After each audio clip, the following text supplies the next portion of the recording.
할렐루야. 오늘도 주의 사랑이 여러분 한 사람 한 사람 가운데 덮어지길 원합니다. 또 온 전 세계에 주의 영이 덮어지기를 소망하는 마음으로 우리 첫 찬양 하나님께 올려드리도록 하겠습니다.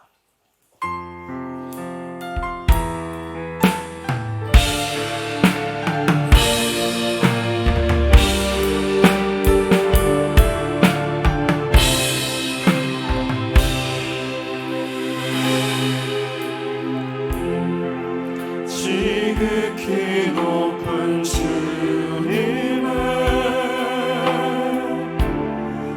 나 지성소로 들어갑니다. 세상의 신을 보고서 주보좌 앞에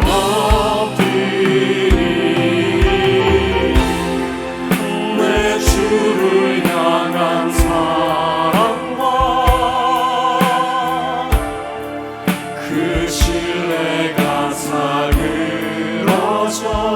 갈 때 하늘로부터 이곳에 장막이 덮이네.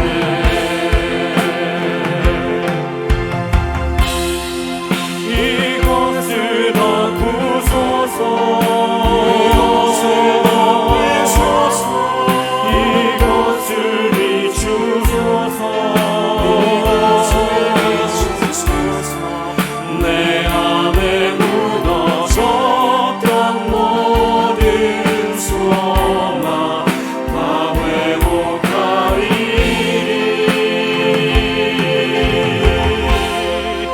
이곳을 지나소서, 이곳을 만지소서, 내 안에 죽어가는 모든 예배 다 살아나리라.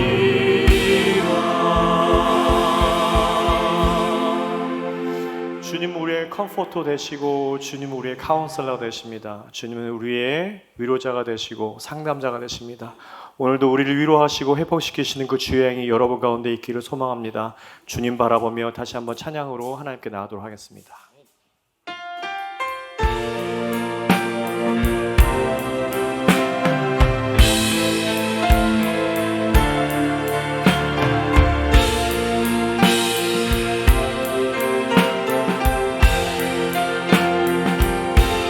흐르는 시간이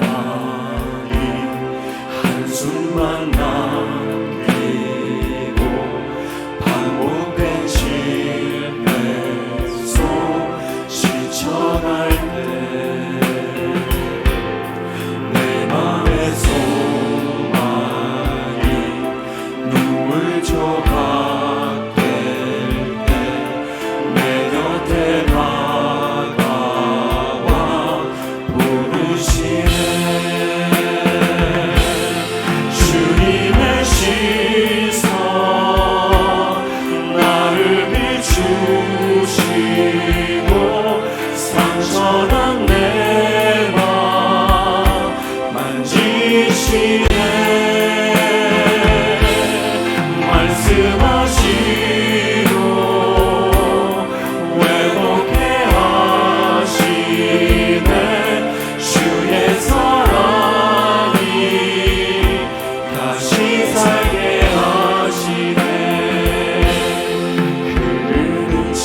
생명사 되시는 주님을 이 시간에 바라보기 원합니다.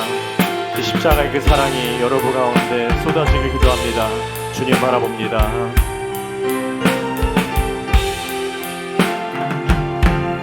주를 봅니다. 지금 이곳에서 주를 봅니다. 지금 이곳에서 주를 봅니다.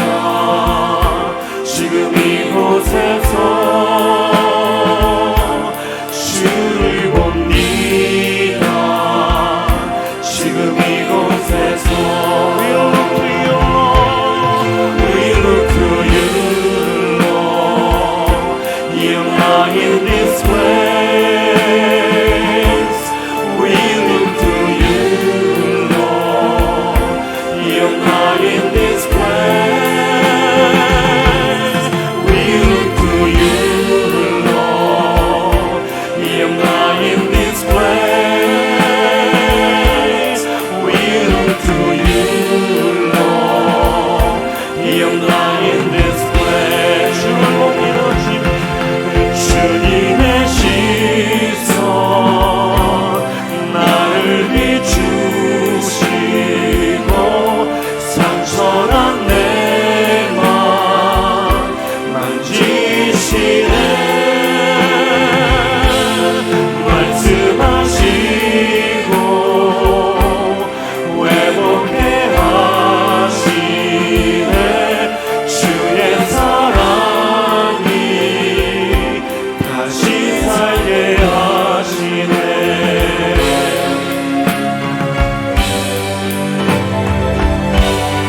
Hands on my Jesus, shining upon me, touching me, Jesus, my broken heart, speaking into life, bringing recovery,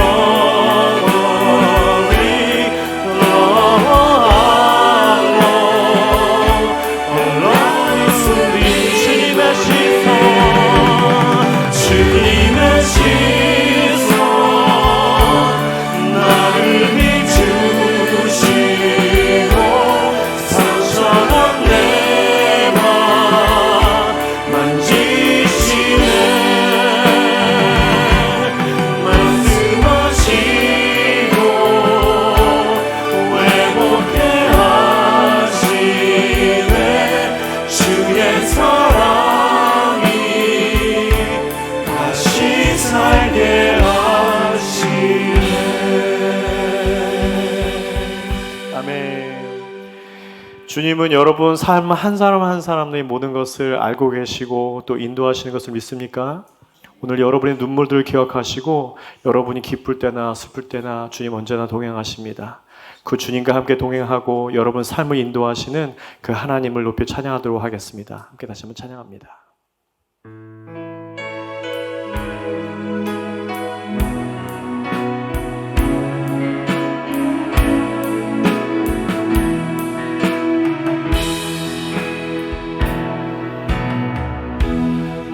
나를 지으신 주님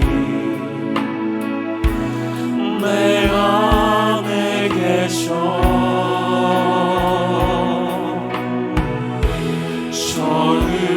처음부터 내 삶은 그의 손에 있었죠. 내 이름 아시죠?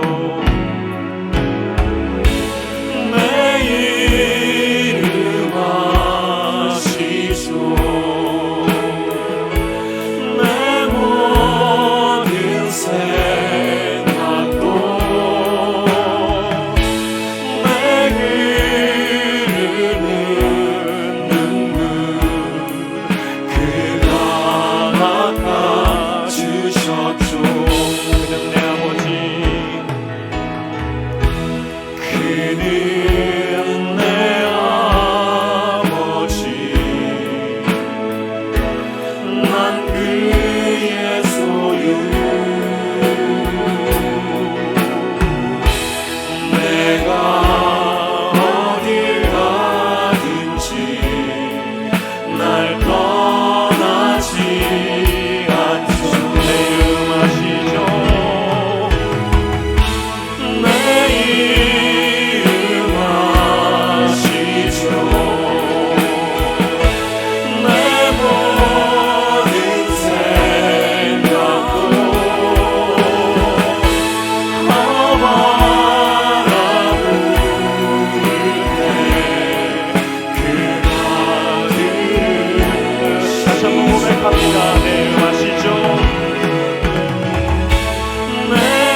주님과 함께 사랑만을 드리며 주님 앞에 나가리 나의 의로움이 되신 주 그 이름 예수 나의 길이 되신 이 이름 예수 나의 길 오직 그가 하시나니 나를 단련하신 후에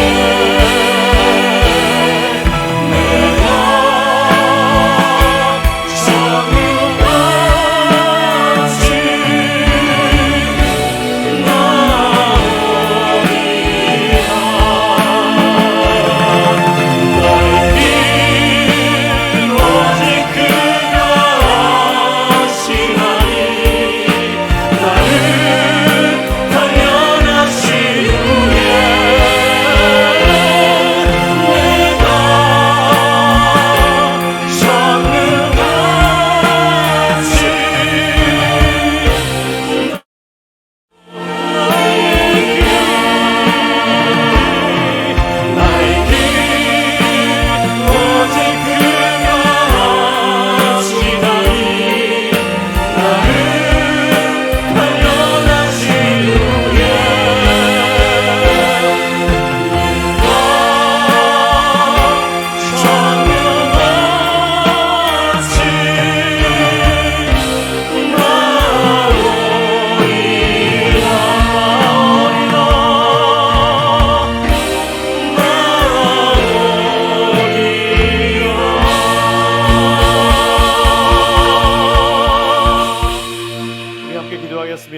하나님, 주님은 나의 상담자가 되시고 나의 위로자가 되십니다. 그리고 나의 가디언이 되십니다.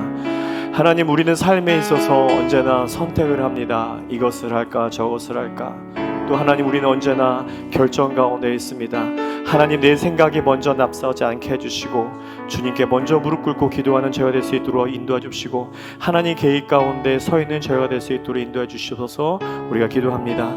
또 함께 기도하기 원하는 것은 이 땅 가운데 아직도 내진이 끊어지지 않는 아르메니아 전쟁과 또 기독교의 마을을 파괴하고 있는 무슬림의 세력들 위해서 기도해 주시고, 오늘도 우크라이나 전쟁 가운데, 오늘도 울음 가운데, 고통 가운데, 비명 가운데 살 수밖에 없는 그 환경 가운데 처한 그 사람들을 위해서, 그 크리스찬들 위해서, 그 교회들 위해서, 그 믿음의 성도를 위해서 함께 기도해 주시기 원합니다. 또 여러분, 우리 공동체 가운데 마음이 아파하고 또 육신의 약함으로 호소하고 있는 그 형제 자매들을 아시고 계신다면 그 이름을 불러가면서 이 시간에 그림들을 하나님 앞에 올려드리고 그가 다시 한번 하나님께서 주시는 치료함을 말미암아서 귀한 예배자로 다시 설 수 있도록 우리가 그분들을 위해서 함께 기도하기 원합니다. 오늘도 하나님을 받기에 합당하신 예배를 위해서 기도해 주시길 바랍니다. 기도하겠습니다. 지금도 살아계셔서 늘 저희와 함께 동행하시며 우리의 생사화복을 주관하시는 참 좋으신 하나님 아버지, 죽을 수밖에 없는 저희를 하나님의 자녀 삼아주시고 생명의 길로 구원해 주심을 진심으로 감사드립니다. 하오나 하나님의 그 크신 은혜와 사랑을 잊어버리고 때로는 낙심되고 여러 가지 환경 속에 신앙이 위축되어 살았음을 이 시간 십자가 밑에 내려놓고 나왔사오니 하나님 긍휼히 여겨 주옵소서. 온 세상은 믿음 지키기 어려운 시대 속에서 살고 있습니다. 거룩한 주일을 맞이하여 하나님이 내 삶의 우선순위가 되고 말씀이 살아 운동력 있는 진정한 예배가 되게 하여 주옵소서. 하나님 아버지, 이 사회와 교회가 바로 서기 위해서는 우리의 미래가 되는 다음 세대의 교육이 중요합니다. 무엇보다 자녀들이 성경적 가치관으로 잘 정립되어서 살아가는 목적이 물질 만능주의에서 하나님 우선순위로 변화되도록 하나님의 지혜와 분별력을 주셔서 이 세상 어떤 유혹에도 넘어가지 않고 행함이 있는 믿음의 자녀로 당당히 이 사회에서 빛을 발하며 각 분야에서 으뜸가는 하나님의 선한 영향력을 끼칠 수 있는 다음 세대가 되게 하여 주옵소서. 이 모든 것 주일학교 교육부의 교사만의 역할이 아닌 학부모와 가정에서까지 함께 이루어 나아갈 과제이오니 서로 소통이 잘 이루어지고 모두가 주님의 마음을 본받아서 말씀과 지속적인 기도로 양육하여 주 안에서 모든 문제를 풀어나가 하나님께는 기쁨이 되고 영광 돌리는 다음 세대가 되도록 성령님 도와주옵소서. 우리의 기도를 들어주시는 하나님, 때로는 실수를 해도 완벽하지 않아도 하나님을 향한 마음을 품고 간구할 때 늘 만나주시는 하나님이신 것을 감사드립니다. 요즘 저희 교회에 환우들이 많이 있습니다.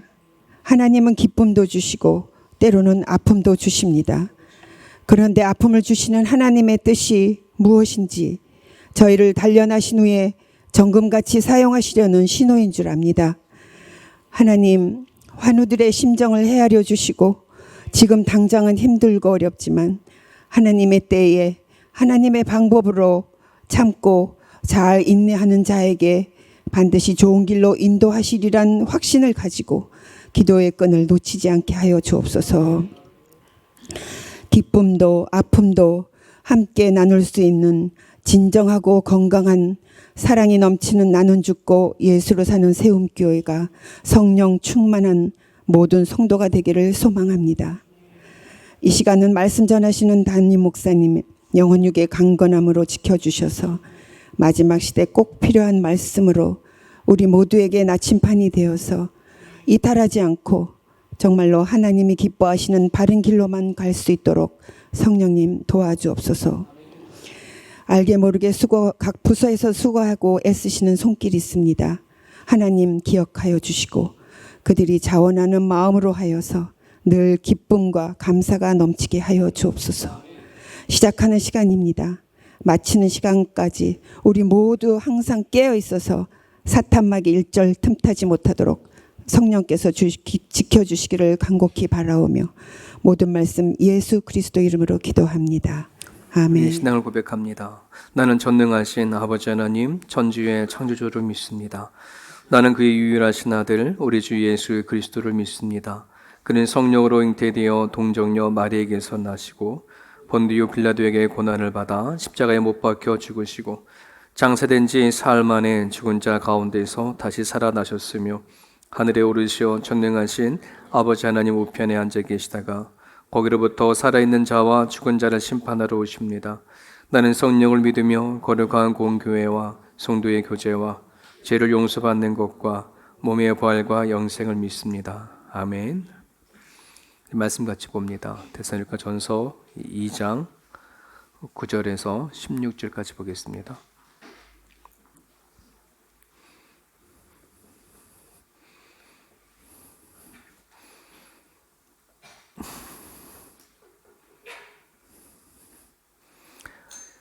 찾으셨으면 같이 읽겠습니다. 형제들아, 우리의 수고와 애쓴 것을 너희가 기억하리니 너희 아무에게도 폐를 끼치지 아니하려고 밤낮으로 일하면서 너희에게 하나님의 복음을 전하였노라. 우리가 너희 믿는 자들을 향하여 어떻게 거룩하고 옳고 흠없이 행하여 줬는지에 대하여 너희가 증인이요 하나님도 그러하시도다.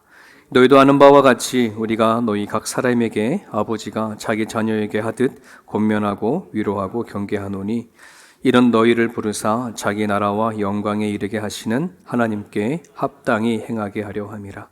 이러므로 우리가 하나님께 끊임없이 감사함은 너희가 우리에게 들은 바 하나님의 말씀을 받을 때에 사람의 말로 받지 아니하고 하나님의 말씀으로 받음이니 진실로 그러하도다. 이 말씀이 또한 너희 믿는 자 가운데서 역사하느니라. 형제들아, 너희가 그리스도 예수 안에서 유대에 있는 하나님의 교회들을 본받은 자 되었으니 그들이 유대인들에게 고난을 받음과 같이 너희도 너희 동족에게서 동일한 고난을 받았느니라. 유대인은 주 예수와 선지자들을 죽이고 우리를 쫓아내고 하나님을 기쁘시게 하지 아니하고 모든 사람에게 대적이 되어 우리가 이방인에게 말하여 구원받게 함을 그들이 금하여 자기 죄를 항상 채우매 노하심이 끝까지 그들에게 임하였느니라. 아멘. 그날이 오늘입니다. 우리 죄를 씻긴 날, 주의 말씀을 받은 그날, 이런 기쁨을 여러분들이 주어진 인생 살아가면서 느끼고 깨달았으면 좋겠습니다.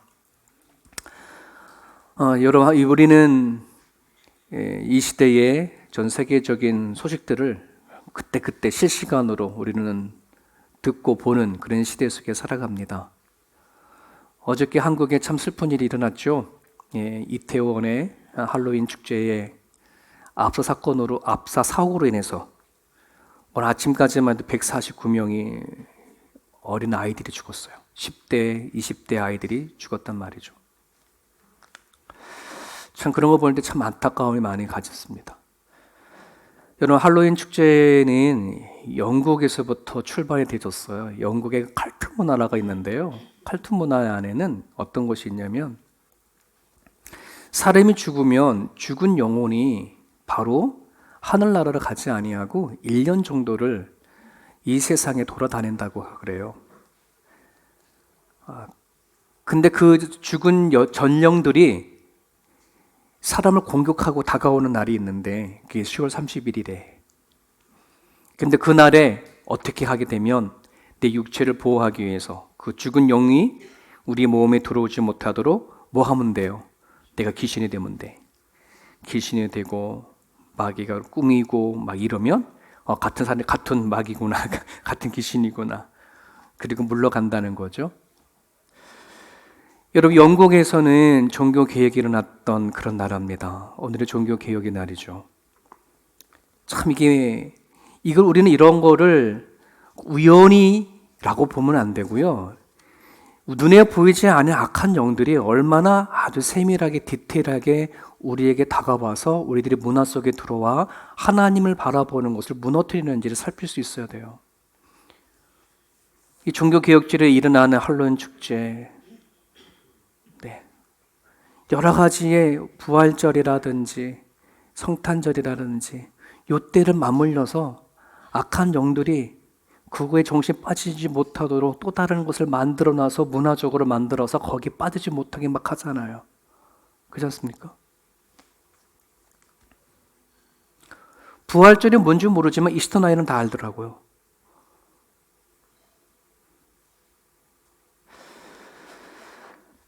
오늘날 너무 많은 우리 그리스도인들이 살아갈 때에 하나님에 대한 이 지식을, 하나님에 대한 거를 지식으로만 알게 되어져 버리면 우리가 살아가는데 이 하나님은 별 힘을 쓸 수 없어요. 아무 상관이 없어요. 여러분, 10만이라고 하는 사람들이 어저께 모였답니다. 근데 그 10만이 모인 그 사람 그 중에 크리스찬들이 없을까요? 아니요. 크리스찬들이 10,000명은 있을 것 같아. 거기 왜 가? 그게 뭐 하는 곳인지를 알고. 그들이 우리가 살아가는 삶 속에서의 내 삶 속에서의 적용되지 아니하는 하나님의 말씀과 성경의 지식은 그냥 죽은 지식밖에 되지가 않아요. 너가 하나님은 한 분이시는 줄을 믿느냐? 자나는도다. 귀신들도 믿고 떤다. 오늘 크리스찬들이요, 속으면 안 돼요. 내가 하나님을 아는 것에, 예수 그리스도를 아는 것에, 내가 지금까지 오랫동안 교회를 다니면서 살아왔던 삶 속에서 교회를 다니고 예배했던 이 예배한 그것 하나 사실에 우리는 속으면 안 돼. 내가 마치 믿음이 있는 것처럼, 내가 마치 하나님의 사람인 것처럼. 하나님이 한 분인 것은, 예수님이 나를 위해 십자가에 못 박혀 돌아가신 그 사실에 대해서는 마귀도 알아, 귀신도 알아. 그죠? 오늘날 성경을 지식적으로만 알고 살아가는 사람들이 어떤 현상이 요즘에 일어나는지 아세요? 컴퓨터 안에 들어가게 되어지면 별의별 이야기가 막 올라오지 않습니까? 정화되지 아니하고 검증되지 않은 이야기들.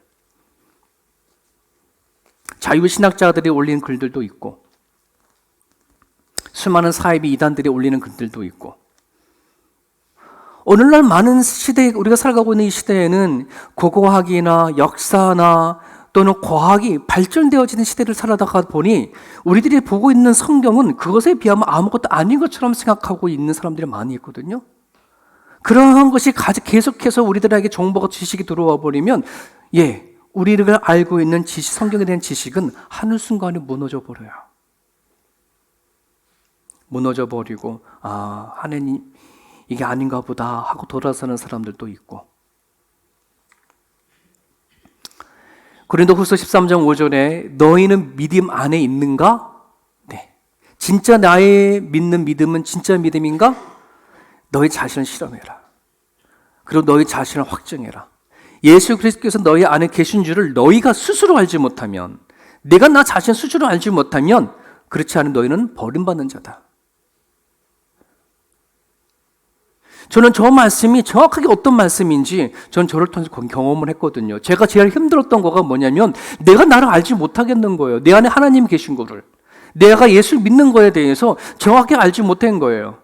오랫동안 하나님에 대한 정보와 지식은 알고 있어서 누가 말하면 하나님의 네 뭔지, 예수가 뭐 하신 분인지, 교회가 뭔지 쫙 줄줄이 얘기를 하죠. 근데 내가 진정 내 안에는 하나님이 안 계신 줄 내가 못 느끼겠어. 내가 살아가는 모든 생각과 삶 속 안에서 예수 그리스도 하나님 저한테는 아무런 적용이 되지 않는 거예요.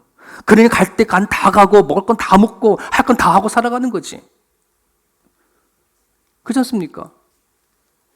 조금이나마 하나님이 나와 함께 계신다고 하는 하나님에 대한 정신이, 성경적인 정신이 우리 가운데 있다 그러면 거기 가면 안 돼. 갈 이유가 없어. 할로윈 축제 같은 거에 갈 이유가 없어.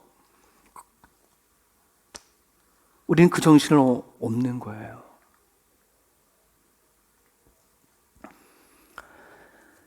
요한계시록 3장 3절입니다. 그러므로 너가 어떻게 받았으며 어떻게 들었는지 생각하고, 뭐를요? 복음을, 말씀을 어떻게 받았는지, 내가 받은 말씀이 뭐냐, 내가 들은 메시지가 뭐냐, 어디서부터 온 거냐, 내 눈에 지금 펼쳐져 있는 성경이 과연 어떻게 만들어진 거고 어디서부터 왔는지에 대한 정확한 생각을 갖고 있지 아니하면은 뭐가 이루어지지 않는다?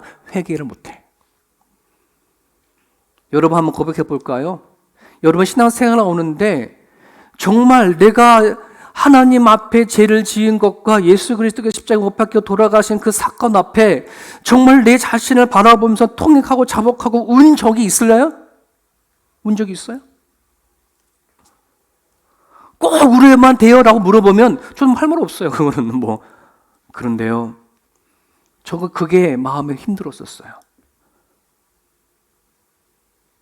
정말 내가 그토록 큰 죄를 지은 것이라고 내가 안다라면, 성경에는 애통하는 자는 복이 있다는데 내가 죄 때문에 애통한 것을 바라보면 그 애통이 없었던 게 너무나 힘들었어요.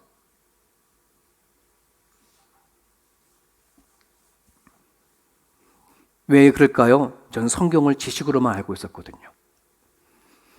성경이 지식적으로만 갖고 있으면 안 되고 성경이 내 안에 정신으로 와 닿아서 내가 살아가는 모든 행동과 삶 안에 뿌리가 되어지고 힘이 되어지고 기반이 되어지고 반석이 되어지고 할 때에 그제서야 내가 뭐 놓고 죄를 놓고 기도를 해야 되는지 발견하게 되고 하나님 앞에 회개가 되어지고 하나님이 살아가더라는 거예요. 그러면서 돌이키게 되어지는 거예요.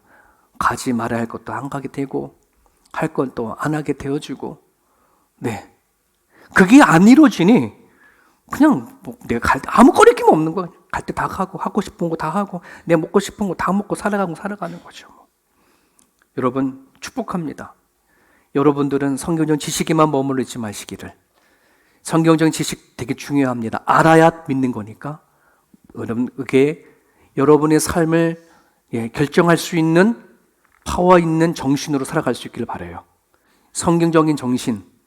우리 아이들이 초등학교, 중학교, 여기는 하이스쿨이요. 여기는 하이스쿨을 졸업을 했었을 때에 이 아이들이 대학을 정하든 무슨 과를 정하든 어떤 직장을 정하든 하나님의 정신 안에서 선택을 할 수 있어야 돼요.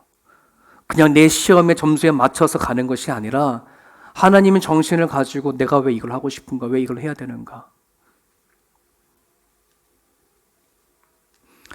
지난 주일에 바울이 빌립보에 있었을 때에 받았던 고난과 아픔들, 아마 그냥 자기의 하나님의 받은 그 말씀이 자기에서 만들어진 거라고 한다면은 그 고통을 가지고서는 굳이 그렇게 또 올 필요가 없어. 그냥 집에 돌아가서 삶은 그뿐이거든요. 그런데 그러지 않았단 말이지. 데살로니가 지역까지 와서 여전히 그 고통, 아픔을 뒤로 하고 또다시 어떤 아픔이 있을지 모르겠지만 그 자리에 와서 복음을 전하는 다윗의 모습을 볼 수 있었어요. 그 바울의 정신이 결국은 어떤 정신이었느냐? 청지기 정신이었고, 그리고 유모가 자식을 키워가는 유모의 마음으로서 데살로니가 지역에 다가간 것을 보게 되어집니다. 사랑하는 여러분, 여러분들 교회를 다니거나 믿음을 갖고 가정에서 삶을 살아나갈 때에 그 정신을 가지고 내가 내 가정에서 어떤 존재냐, 내가 교회에서 섬기는 사람으로서 나는 어떠한 존재로 살아가야 하는가 하는 것을 분명히 인식하고 살아갈 수 있기를 간절히 바라요.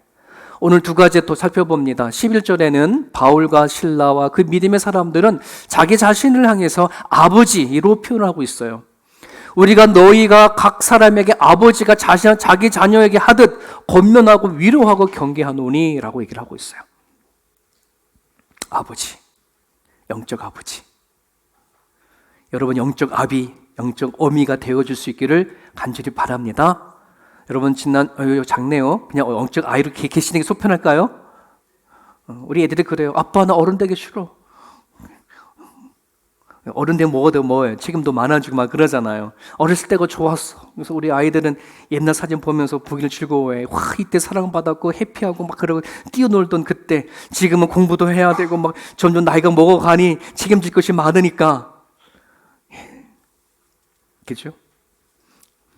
우리 고 12학년 딸내미는 어른이 되는 게 좀 두렵고, 우리 아들 뭣도 모르는 지훈이는 얘는 빨리 어른 되고 싶고 지금 그래요.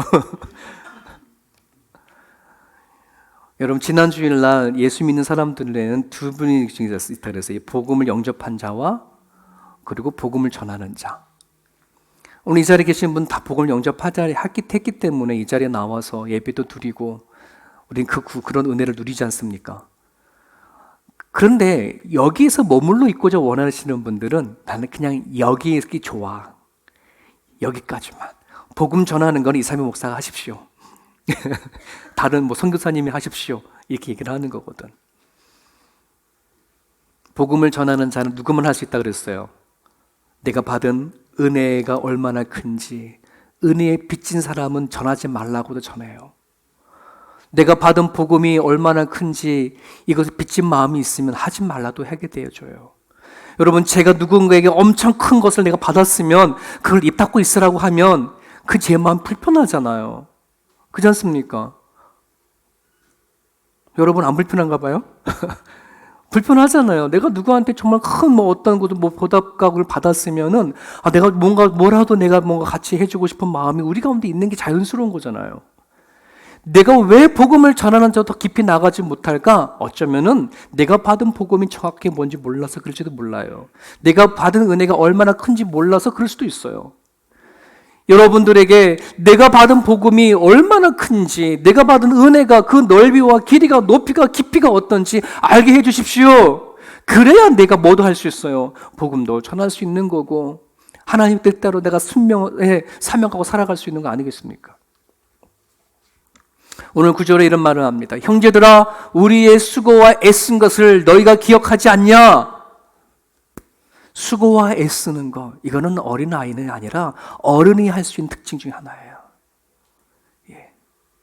수고와 애쓰는 것. 종종 아이들도 수고와 애쓰는 거 하거든요. 뭐 시키면 그럼 얘네들은 꼭 뭐 하는 거예요? 응당 그것에 대한 대가를 요구해. 자기네들은 맨날 밥을 공짜로 먹고 잠도 공짜로 자고 막 맨날 뭐 주는 것만 먹고 자면서 뭐 하나 하면은 와 아빠 나 이거 했어 저거 했어. 우리는 아이들 꾸짖을 때도 막 그러잖아. 너 이거 해 그럼 내가 5불 줄게. 그잖아요.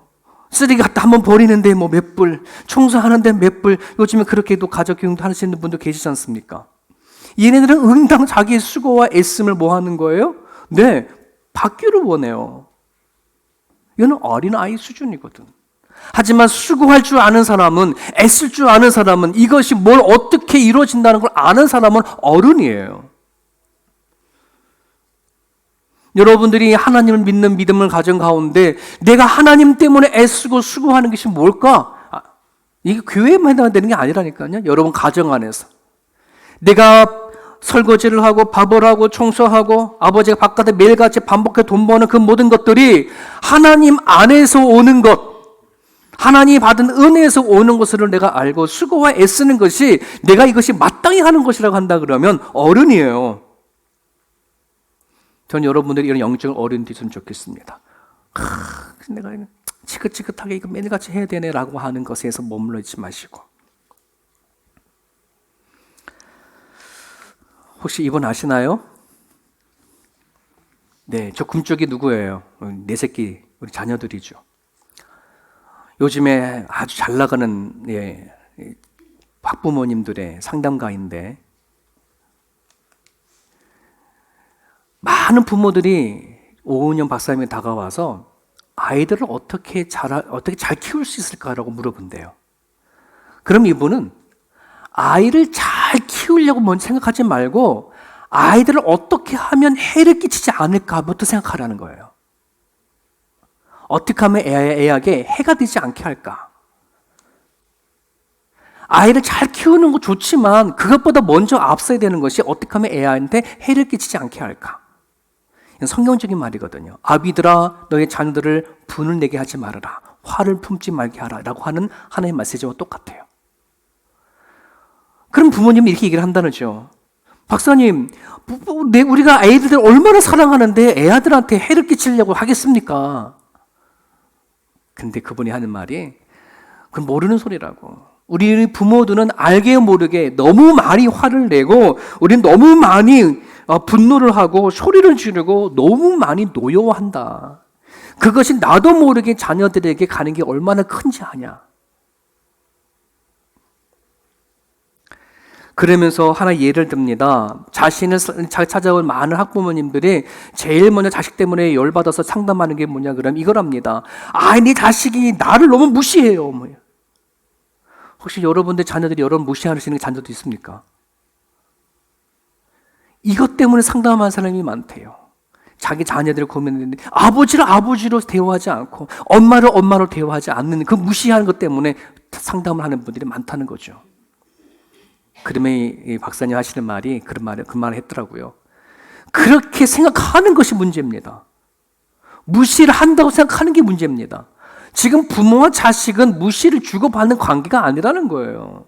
무시를 주고받는 관계는 동급에서 가능한 거라. 같은 부부는 동급이니까 여기에서 무시를 하고 안 하는 것에 대해서는 이게 싸움이 되어 문제일지 모르지만 부모와 자식은 나를 무시한다고 해서 그거 열받아가지고 오면 당신도 자식과 똑같은 나이예요. 이해되셨어요? 부모는 자식에게 무시를 받고 안 받고 문제가 아니라 부모는 그 자리가 자녀들에게 끊임없이 사랑으로 가르치고 교육할 대상이 자녀들이지 그 자녀들이 무시한다고 해서 그거 갖고 싸울 그런 마음이 아니라는 거예요. 그런 지치가 아니라는 말이에요. 내가 자녀들에게 너 무시했어? 알았어. 내가 얼마나 두고 보자. 너 한 번도 끝장났어 오늘. 이런 마음을 갖는 순간부터 뭐 하는 거예요? 나도 가시가 나오고 자녀들에게도 해가 되어져서 어떤 행동으로 자녀들을 통해서도 가시가 나오게 되어져 있다는 말이에요. 여러분, 우리는 가다가 보다 보면은 이런 내가 누구에게 무시를 당한다, 내가 누구에게 나름대로의 수고하고 하는 것에 대해서 애쓰는 것에 대해서 내가 무엇인가 받지 못한 것에 대한 서운함과 아픔들 이런 것이 가득해져 버리면 나는 아직 이 아이 수준에서 머물러 있는 거거든요. 전 여러분들이 이 단계를 넘었으면 좋겠어요. 정말 우리 60만 어린이 아니라 영적인 것도 어른이 되셨으면 좋겠어요. 예수님도 나를 위해서 기꺼이 그 무시를 당하시고 침뱉음을 당하시고 기꺼이 나를 향해서 당하셨는데 나 정도 무시당하면 좀 어때? 내가 뭐라고? 예수님도 나를 위해서 그 고통을 당하시고 그 무시를 당하시고 그 벌거벗음을 수치심을 당했는데 내 조금 무시당했다고 그거 가지고 밤새도록 잠 못 자고 끙끙하고 소가리를 하는 나의 옹졸한 마음을 우리는 볼 수 있어야 돼요. 그래야 나는 어른이 될 수 있거든. 우리가 어른으로서 살면서 가장 힘든 게 뭔지 아세요? 내가 무시당한 거. 근데요, 예수님이 나 대신에 무시당한 걸 생각하면 이길 수 있어요. 어른들이 해줄 수 있어요. 여러분 가정과 우리 교회 안에 사랑을 받으려고 하는 자보다 사랑을 주는 어른들이 있기를 간절히 바랍니다. 아이들 다 사랑받아요. 받으려고 그래요. 물론 우리들도 사랑이 필요하죠. 어른들도. 하지만 그 사랑은 주는 사랑이 되어줬으면 좋겠어요. 하나님 앞에 받고 받은 사랑을 여러분들의 가정에게, 여러분들이 섬기는 교회와 일터 안에 사랑을 풀어낼 수 있는 것. 이게 아비예요. 아비. 바울과 실라가 데살로니가 지역 사람들에게 갔었을 때에 그 마음으로 다가간 것. 그 마음이 우리 가운데 있기를 원합니다. 하나 더 우리가 보게 되어지면 13절에 보면 바울은 또 이렇게 표현을 합니다. 이러므로 우리가 하나님께 끊임없이 감사함은 하나님께 늘 끊임없이 감사하는 것이 있답니다. 그게 뭐예요? 너희가 우리에게 들은 바 말씀을 받을 때에 사람의 말로 받지 아니하고 하나님의 말씀으로 받은 것이 너무나 감사하고 기쁘다는 거예요. 바울이 정말 그 데살로니가 지역에 와가지고 전했던 그 말이 자기의 말이겠습니까? 자기 공부해서 얻었던 지식을 지금 얘기하는 걸까? 설명하는 걸까요? 그게 아니지요. 다윗의 도상에서 예수님을 통해서 받았던, 하나님을 통해서 주셨던 그 말씀을 받아서 전하는 거예요. 전하는 바울은 정말 이것이 내 말이 아니라 하나님 주신 말씀이야 라고 선포를 했는데, 아니나 다를까 데살로니가에 모였던 그 사람들이 자기 말을 내 지식으로 받지 않고 뭐로 받는 거예요? 하나님의 말씀을 받는 게 너무너무 감사하다는 거예요. 저도 이 마음이 어떤 것인지 알겠어요. 한 주 내내 말씀을 묵상하면서 말씀 준비해서 여러분 갖고 나오면 여러분 끝날 때 목사님 좋은 교훈 받았습니다 하고 말하지 마십시오. 저한테. 제 교훈이 아니거든. 제 지식이 아니고 제가 제 설명은 뭔가 내가 갖고 있는 정신을 설명하는 게 아니라 성경에 있는 말씀을 여러분들에게 풀어서 얘기해 주는 거예요. 그죠? 이상면 목사님 말씀 좋대. 이상면 목사님 잘 가르쳐. 아니에요. 저는 정말 감사하게 원하는 거 뭐냐면 여러분들이 그냥 저 말이 아닌, 저는 그냥 마이크고 스피커예요. 하나님이 저의 생각과 입술을 통해서 말씀하게 하시는 거니까 여러분들이 제 입술 말씀되어진 하나님의 말씀을 받을 수만 있게 되어진다면 저 너무 기쁘겠어요. 이렇게 하나님의 말씀을 받은 거를 사역자라고 얘기합니다. 그런데요, 이 사역자라는 말은요, 목사만 가리키는 게 아니에요. 전도사, 선교사가 가리키는 게 아니에요. 사역자라는 말은 저 뜻이에요. 불이어서 시키다. 그 다음에 시켜서 일을 하게 한다 하는 말이 사역자거든요. 제가 예를 들어 김병훈 집사님 지사한테 김병훈 집사님 오늘 뭐 좀 부탁합니다 라고 내가 불러서 뭐 하나를 부탁을 하면 뭐 하는 걸까요? 사역자가 되는 거예요. 이해되셨습니까? 저는 목사로 인해서 불러서 사역을 하고 있는 거예요. 근데 성경 안을 보기면 하나님의 사역자가 목사만 있는 걸까요? 아니요. 봉사하는 자, 가르치는 자, 모든 사람들, 즉 여러분들이 살아가는 삶의 그 자리가 내가 하나님이 부른 자리다라고 믿는 모든 사람들에게는 다 사역자라는 말이에요. 동의하시나요? 이해되시나요?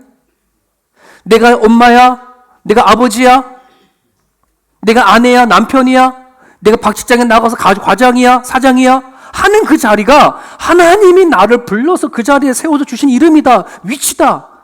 그것을 뭐하는 순간? 믿는 순간, 받아들이는 순간 여러분은 뭐가 된다? 사역자가 된다. 믿으시면 아멘이에요. 여러분 사역자로 사십시오. 남편 된 자여 남편의 사역을 감당하십시오. 아내 된 자여 아내의 사역을 감당하십시오. 부모는 부모의 사역을 감당하십시오. 자녀는 자녀로서의 사역을 감당하셔야 합니다. 이게 사역자예요. 그러면 어떤 일이 일어난다고요? 그것을 믿는 자 가운데 뭐가 일어난다? 역사가 일어난다. 역사. 도대체 믿는 자의 가운데 역사가 일어난다. 여러분 여쭤볼게요. 여러분들은 하나님 믿잖아요. 예배를 드리고 살아가잖아요. 여러분이 살아가는 일주일의 삶 가운데에 믿음의 역사를 경험하시나요? 믿음의 역사를 발견하시나요? 내가 살아간 삶 중에 믿음의 역사를 경험하신 분, 그게 뭘까? 우리 많은 사람들은 믿음의 역사를 내가 갖고 있는 어떤 문제가 있을 때 확 그냥 한순간에 하나님께서 틀어주신 걸 가지고 하나님의 역사가 일어났어요. 병에 걸린 사람도 하나님 병이 나으는 걸 가지고 하나님 역사가 일어났어요.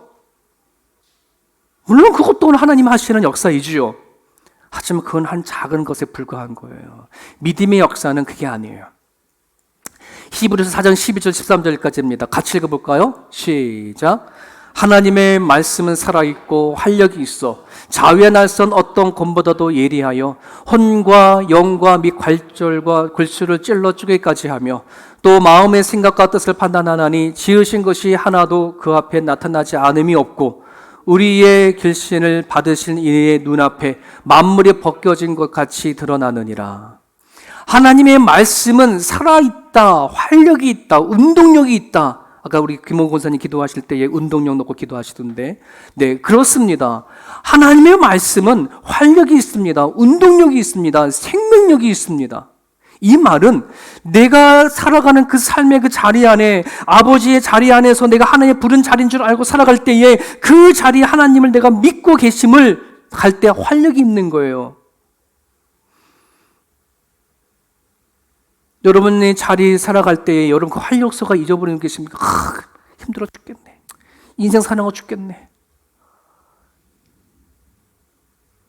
진짜 믿음이 일어나는 사람들에게는 여러분의 삶의 자리 안에서 경험하는 거예요. 살아나는 경험. 생명력을 경험하는 거예요. 아이고 죽겠네. 마지못해 하네. 하는 것이 아니라 뭐예요? 기꺼이 할 수 있는 것. 이게 사역자로서의 얻어지는 힘이고 활력이에요. 그 믿음의 역사가 여러분들 가운데 있기를 원해요. 그런데 왜 우리는 하나님의 역사를 발견하지 못할까요? 우리가 갖고 있는 살아간 삶의 목표가 너무 잘못 정해져 있어서 그래요. 오늘도 많은 그리스도인들이 살아가는 목표를 잘못 정해졌어요. 가난한 사람들의 목표는 뭐예요? 돈을 많이 버는 부자가 되어지는 게 목표예요. 낮은 위치에 살아가는 사람들은 좀 더 높은 자리까지 올라가는 것이 목표예요. 그죠? 그러니 우리는 기도하면서 하나님 이 가난에서 벗어나서 부한 자가 되십시오라고 열심히 하나님 믿으면서 일해서 부자가 되어지면 하나님의 역사가 일어났습니다 라고 얘기를 하잖아요. 내 낮은 자리에 말단에서 막 일을 하다가 막 기도하면 하나님 나도 부장이 되게 하시고 관장이 되게 하셔서 올라가게 해주십시오라고 그것에 올라가 버리면 우리는 하나님의 역사라고 얘기를 하잖아요. 여러분 이런 목표는 누구도 갖고 있어요? 하나님 믿지 아니하는 사람도 똑같이 그런 목표를 갖고 살아가요. 근데 하나님이 우리를 향해서 그런 목표를 갖고 살아가라고 했을까요? 믿음의 역사는 과연 그런 걸까요? 여러분 우리는 지금까지 잘못 생각했어요. 우리들의 삶의 목표가 달라지니까 뭐 하는 거예요? 하나님의 믿음의 역사가 보이지 않거든. 목표가 달라져요. 삶의 목표가 바꿔져야 돼요. 어떻게 달라져야 될까요? 같이 읽습니다. 시작. 나는 비천에 처할 줄도 알고 풍부에 처할 줄도 알아. 모든 일 곧 배부름과 배고픔과 풍부와 궁핍에 처할 줄을 아는 일체의 비결을 배웠노라. 내게 능력 주시는 자 안에서 내가 모든 것을 할 수 있다. 여러분, 내게 능력 주시면 내가 이걸 할 수 있다. 이것이 뭐예요? 가난하면 가난에 처할 수 있는 법을, 이걸 여기서도 내가 뭐 할 수 있지 아는 것, 만족하고 기뻐할 수 있는 법을 아는 거예요. 부한 사람의 부자도 이 자리에서 부한 것을 잘 살아가는 법을 하나님 앞에 배워 알아가야 되는 거예요. 성경에 왜 부자는 천국 가는 것이 낙타가 바늘귀에 들어가는 것보다 힘들다고 얘기했을까요? 왜 그랬을까요? 부한 자가요, 부하게 사는 법을 몰라요. 여러분 다 부자 되십시오.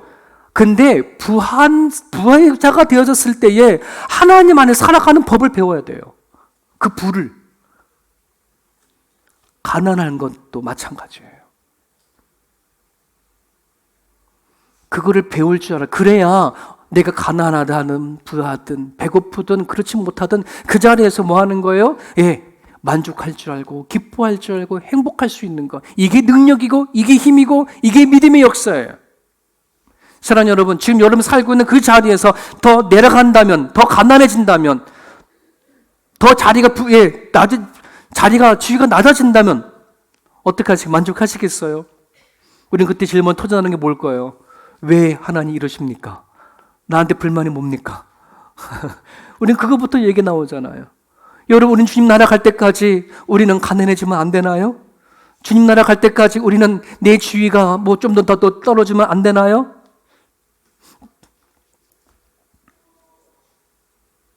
사랑하는 여러분, 왜 우리는 그럴까요? 내 안에 하나님이 주시는 활력을 얻지 못하면, 주님이 나와 함께 하시는 것에 대한 생명력을 갖지 못하게 되어져 버리면 우리는 사람과 환경에 의해서 우리는 낙심하고 절망해져요.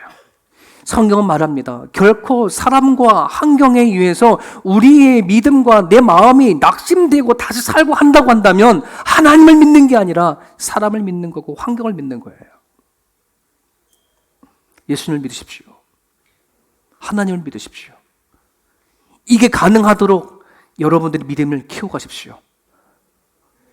무화과 나무가 무성하지 못하며 포도나무에 열매가 없으며 감람나무에 소출이 없으며 밭에 먹을 것이 없으며 우리의 양이 없고 외양간에 소가 없을지라도 나는 그런 못 살아요. 이게 아니라 여호와로 말미암아 즐거워할 줄 아는 것, 이게 믿음의 역사입니다. 하나님으로 말미암아 기뻐할 수 있는 것, 이게 믿음의 역사입니다. 여러분들 안에 그 믿음의 역사가 있기를 바라고, 뭔가 이루어져야 기뻐하고 즐거워하는 게 아니라 지금 이 순간에 이 자리에 기뻐하시고 감사하시고 만족하시고, 그래야 오늘 하나님이 우리 가운데 역사하시는 하나님을 경험할 줄 믿습니다. 같이 기도하겠습니다. 이 시간 기도하실 때에 사람들은 그럽니다. 어떻게 가능하냐? 사람들은 내 무화과 나무에 열매가 없으면, 소출이 없으면, 외양까지 송아지가 없으면 죽습니다. 자살합니다. 포기합니다. 왜? 그들은 그것을 믿었기 때문입니다. 그것을 의지했기 때문에 그렇습니다. 하나님을 믿는 사람은 사람을 의지하는 자가 아니고요, 환경을 의지하는 자가 아닙니다. 하나님을 의지하는 사람들입니다. 어떤 처지에 있든지 어떤 상황에 있든지 내 자리에 하나님만 계시면 글로 우리는 만족하고 기뻐할 수 있는 우리의 모습이 되게 해달라고. 만약 우리가 그렇게 살지 못했던 삶이었다면 회개하십시오. 하나님 앞에 그렇게 해서 기뻐하지 못했던 것, 감사하지 못했던 것 내려놓으시고 나머지 하나님이 살아가게 해달라고 같이 한번 기도합니다.